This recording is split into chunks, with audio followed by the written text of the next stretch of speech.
Hello everyone. तो राजनांदगांव के कार्यालय मुख्य चिकित्सा एवं स्वास्थ्य अधिकारी जिला राजनांदगांव में वॉक इन इंटरव्यू डायरेक्टली संविदा भर्ती के लिए जो है आवेदन आया हुआ है। जिन जिन लोग जो है आवेदित करना चाहते हैं अपने पद के अनुसार क्वालिफिकेशन के अनुसार जो है आवेदित कर सकते हैं। तो ये आवेदन जो है 4/10/2024 को जो है वो रिलीज हुआ है। ये जो भर्ती है कार्यालय कलेक्टर जिला खनिज संस्थान डिस्ट्रिक्ट मिनरल फंड के द्वारा जो है वो स्वीकृत हुआ है। ठीक है, यहाँ पे वॉक इन इंटरव्यू और मेरिट के आधार पे आपका सिलेक्शन किया जाएगा। ठीक है, तो जो भी इच्छुक हैं वो जो है मुख्य चिकित्सा स्वास्थ्य अधिकारी के नाम से जो आवेदन पत्र दिया उसको फिलअप करके आप इस तारीख को क्या करेंगे, आवेदित करेंगे। तो सबसे पहले चिकित्सा विशेषज्ञ के अंतर्गत में बहुत सारे हैं, उसका वॉक इन इंटरव्यू जो है 15 अक्टूबर, आज क्या तारीख है, आज है 8 अक्टूबर, लगभग 7 दिनों के बाद में आप जो है वो वॉक इन इंटरव्यू देंगे। कौन कौन से वो लाइन से बताऊंगा, पहले यहाँ पे बता देता हूँ। 15 तारीख को आपको 10 से 12 के बीच में आपका आवेदन लिया जाएगा। उसी दिन पात्र की सूची जारी की जाएगी। ठीक है, आवेदन जो भी देंगे उसका दोपहर 1:30 बजे तक पात्र सूची कर दिया जाएगा। दावा आपत्ति के लिए आपको 2 बजे तक समय दिया जाएगा। निराकरण करने के पश्चात शाम के 5 बजे तक पूरा इंटरव्यू प्रोसेस जो भी होगा, दावा आपत्ति जैसा भी, इसमें चिकित्सा विशेषज्ञ के लिए वॉक इन इंटरव्यू होगा जो कि सीएमएचओ ऑफिस है, हेड ऑफिस है राजनांदगांव जिला का। तो पूरा वहाँ सारे जो बड़े बड़े हैं ऑफिसर सभी लोग रहते हैं, वो लोग इंटरव्यू लेंगे, आपका आवेदन के चेक करेंगे और शाम के 5 बजे तक आपका क्या करेंगे, पूरा मेरिट लिस्ट वहाँ पे चस्पा करेंगे। सेम पोस्ट है मेडिकल लैब टेक्नीशियन का, ये होगा 16 अक्टूबर को, सुबह से प्रारंभ होगा फॉर्म चालू होना। तो मैं यहाँ पे बता दूं वॉक इन इंटरव्यू सिर्फ चिकित्सा विशेषज्ञ के लिए है। ये जो मेडिकल लैब टेक्नीशियन और ग्रामीण स्वास्थ्य संयोजक, मतलब ये जो ग्रामीण स्वास्थ्य संयोजक जो बोलते हैं ना, आरएचओ बोलते हैं इसको, आरएचओ फीमेल, इसी को और एक नाम से जाना जाता है एएनएम। एएनएम के नाम से जानते को, एक आरएचओ पुरुष होता है, ठीक है, मेल, ये फीमेल को ही एएनएम के नाम से जाना जाता है। तो मेडिकल, इधर पहले मैं बता देता हूँ, ये मेडिकल के लिए आपको 16 तारीख को आना है। सुबह 10 बजे से 12 बजे तक फॉर्म लिया जाएगा, पात्र सूची जारी किया जाएगा और 2 बजे तक सारा सेम है जो बाकी मैंने बताया। एनएम के लिए 17 तारीख को आना है 10 बजे से 12 के बीच में। अब सारा क्वालिफिकेशन बताऊंगा क्या क्या है, उसके हिसाब से पूरी जो भी डाउट होगा वो भी मैं पूरा क्लियर करते जाऊंगा। देखिए जो यहाँ पे था चिकित्सा विशेषज्ञ में सबसे पहला पोस्ट है शल्य चिकित्सा विशेषज्ञ। लगभग एक पोस्ट है, अनरक्षित को कोई भी कास्ट एसटी एससी जनरल कोई भी इसको अप्लाई कर सकता है। इसकी सैलरी रखा गया है 1,75,000। ठीक है, इसके लिए क्वालिफिकेशन स्वीकृत विशेषज्ञ पद से संबंधित विषय विशेषज्ञता में स्नातकोत्तर उपाधि चाहिए, मतलब एमडी रखा गया है इन लोग के में, जो मास्टर किए रहते हैं वो, या डिप्लोमा डिग्री भारतीय चिकित्सा परिषद छत्तीसगढ़ अन्य मेडिकल काउंसिल में जीवित पंजीयन तो होना ही चाहिए। दो जरूरी है, दोनों पॉइंट, ठीक है, दोनों पॉइंट जरूरी है। उसके बाद स्त्री रोग विशेषज्ञ के लिए भी पोस्ट निकला हुआ है, सेम पोस्ट है। इसके लिए कोर्स इससे संबंधित जो होता है, संबंधित विशेषज्ञ पद के लिए जो क्वालिफिकेशन आप देख लीजिए। अस्थि रोग विशेषज्ञ के लिए भी है, देखिए, ठीक है। इन लोग का 1,75,000 सैलरी रखा है क्योंकि ये मेडिकल चिकित्सा क्षेत्र है तो अच्छा खासा सैलरी होता है। ये एमडी लोग ही इसको फिल करेंगे। अब आता है मेडिकल लैब टेक्नोलॉजिस्ट के लिए, टोटल 6 पोस्ट है, ठीक है। जो अनरक्षित के लिए 3 पोस्ट है और बाकी एसटी एससी ओबीसी एक पोस्ट रखी, इसका मात्र 14,000 सैलरी। इसके लिए क्वालिफिकेशन 12वीं पास रखा गया है, विज्ञान सकाय का होना चाहिए। साथ में जब कॉलेज में जाएगा तो BMLT का कोर्स होना चाहिए, पैरामेडिकल काउंसिलिंग में जीवित पंजीयन होना चाहिए, DMLF या अथवा पैथोलॉजी पैरामेडिकल कोर्स होना चाहिए, उत्तीर्ण होना जरूरी है। ये सारा चीज होगा तभी आपका इसमें सिलेक्शन होगा। अब आता है ग्रामीण स्वास्थ्य संयोजक महिला के लिए, इसमें टोटल 14 पोस्ट निकला है जिसमें अनरक्षित 7 है।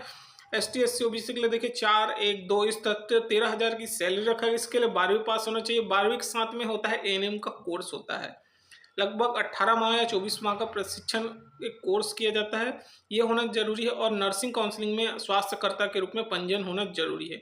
ये सारा चीज होगा तभी जो है आप इसको अप्लाई कर सकते हैं। तो टोटल इस तरह 23 पदों के लिए भर्ती निकाली गई है, ठीक है। टोटल 23 पदों के लिए भर्ती निकाली गई है। तो आवेदक आप जो है राजनांदगांव का ऑफिशियल वेबसाइट से डाउनलोड कर सकते हैं या मेरे टेलीग्राम चैनल पे ज्वाइन कर लीजिए, वहां पे ये मिल जाएगा। फॉर्म जो आपको मैं दिखाऊंगा उसको आराम से भरना है, कोई मिस्टेक नहीं करना है, त्रुटिपूर्ण करोगे तो निरस्त कर दिया जाएगा। वॉक इन इंटरव्यू में बता दिया, वॉक इन इंटरव्यू के समय में आवेदन क्या क्या अपने साथ में, क्या जो बाकी और भी जाएंगे 2 मेडिकल वाले और एनएम जो संयोजक वाले हैं, ठीक है, ग्रामीण, वो क्या क्या अपने साथ रखना है। आपका जो कॉलेज है उसका समस्त, चाहे सेमेस्टर वाइज ही क्यों ना हो, समस्त सेमेस्टर का आपको समस्त अंक सूची रखना है छाया प्रति। मेडिकल काउंसिल का जीवित पंजीयन भी रखना है छाया प्रति। सक्षम अधिकारी द्वारा जाति प्रमाण पत्र भी रखना है, अनुभव प्रमाण पत्र भी रखना है, पासपोर्ट फोटो आप रख लीजिए 3 4 5, ठीक है। 10वीं पास की अंक सूची भी रखना है, 10वीं 12वीं सबका फोटोकॉपी रखना है। आयु की गणना की जाएगी 1/1/24 से 18 साल तक। 18 साल जो है 1/1/2024 तक हो जाना चाहिए, ठीक है। जो छूट की विशेषताएं हैं लगभग 35 साल के बाद, वो भी गवर्नमेंट के निर्देशानुसार मिलता है। पद क्रमांक 1 से 3 में विशेषज्ञ पद के लिए जो विशेष अनुभव रखते हैं उसको चयन में प्राथमिकता मिलेगा। अनुभव, जिन लोग के पास अनुभव है उसको फायदा कहाँ से होगा, ये देखिए। जिन पदों के लिए आवेदन मांगा गया है, अनुभव प्रमाण पत्र केवल शासकीय संस्थान या सार्वजनिक संस्थानों तथा शासकीय वित्तीय सहायता प्राप्त संस्थान SHRC या उपक्रम का ही मान्य होगा। अनुभव जैसे कई लोग निजी होते हैं वो काम नहीं आएगा, सार्वजनिक लिखा जरूर है लेकिन वित्तीय गवर्नमेंट से कुछ वित्तीय प्राप्त होता है, जैसे कई कई हॉस्पिटल जो होते हैं जो गवर्नमेंट से वित्तीय प्राप्त होता है वो उसका काम आएगा। अनुभव प्रमाण पत्र, अनुभव की अवधि का स्पष्ट उल्लेख होना जरूरी है। यहाँ पे लिखा है अगर स्पष्ट, जैसे अगर आपने 1 जनवरी 2024 से अभी तक आपने अगर अनुभव कर रहे हैं, मतलब एग्जाम्पल बता रहा हूँ 2023 से अभी तक कर रहे तो उसमें स्पेशली उल्लेख होना चाहिए, तब काम का है ये, ठीक है। शैक्षणिक योग्यता पूर्ण करने के उपरांत अनुभव के आधार पर अनुभव के अंक ही मान्य किए जाएंगे, ठीक है। एक संस्था में एक पद पर 12 माह पूर्ण होने पर, याद रखना पूरे कहीं भी काम कर रहे हो, जैसे कोई संस्था में आप कर रहे हो तो पूरा 12 माह पूर्ण होना चाहिए, तभी उसका सर्टिफिकेट को लगाना है। 12 माह मतलब पूरे 1 साल का ही सर्टिफिकेट का मान्य होगा और 1 ईयर का आपको 2 नंबर मिलेगा, ठीक है। किसी भी वाद विवाद की स्थिति में चयन समिति के पास में सुरक्षित रखा जाएगा, ठीक है। और शासकीय, देखिए ये 3rd पॉइंट देख लीजिए, ये वाला पॉइंट डी पॉइंट, अनुभव शासकीय अर्धशासकीय वित्तीय सहायता से प्राप्त करने प्रति वर्ष 2 नंबर दिया जाएगा। आपका अनुभव कब से, मतलब कि जैसे कई लोग होते हैं ना कि अनुभव जो बना रहे हैं, कई लोग का साल कंप्लीट नहीं हो रहता है, जैसे ये 4 अभी 10 को आया, इस तारीख तक आपका 1 साल का सर्टिफिकेट, 3 तारीख तक, मतलब ये 4 को आया तो 3 तारीख तक आपके पास अनुभव का 1 साल हो जाना चाहिए, तभी आपका सर्टिफिकेट मान्य होगा, ठीक है। जो कोरोना के समय में कोविड में काम किए हैं, अगर उसके पास सर्टिफिकेट है गवर्नमेंट्स का, CMHO के आदेश या खंड चिकित्सा अधिकारी का अगर कोई 6 महीने वाला आपके पास सर्टिफिकेट है तो डायरेक्टली आपको 10 नंबर बोनस अंक मिलेगा, ठीक है। कोविड में कार्य करने वालों को बोनस का लाभ उन्हीं अभ्यर्थी को दिया जाए जिसका कोविड-19 में कार्य करने की नियुक्ति के प्रति सक्षम अधिकारी या नियुक्तिकर्ता का अनुभव प्रमाण पत्र डालेंगे, चाहे वो CMHO हो, BMO हो। अगर ये जो अनुभव के लिए मतलब जो आदेश जारी करेंगे उसी का काम आएगा।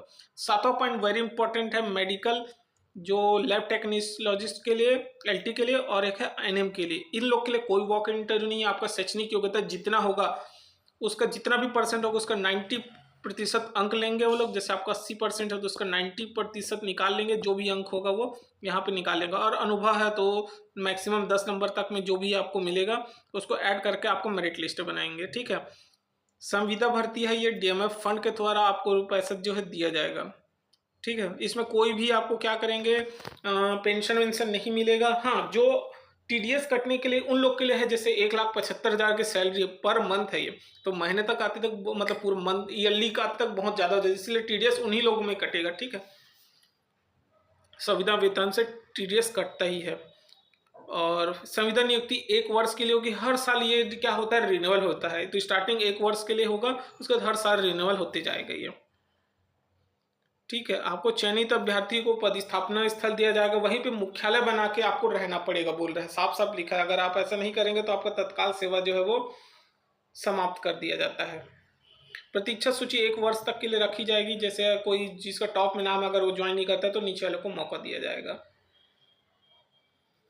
और जो जानकारी पूरा PDF आप पढ़ लीजिए, वीडियो लंबा हो जाएगा। ये है आवेदन का प्रारूप, ठीक है। ये आवेदन का प्रारूप को आप आराम से भर लीजिए, आवेदित पद का नाम, ये सारा चीज़। फोटो लगाना, बहुत लोग गलती करते हैं, फोटो लगा के सिग्नेचर नहीं करते, तो ये सिग्नेचर करना है। ये निकाल लीजिए, जो बेसिक इन्फॉर्मेशन मांगा सारा फिल कर लीजिए, अनुभव का डाल दीजिए।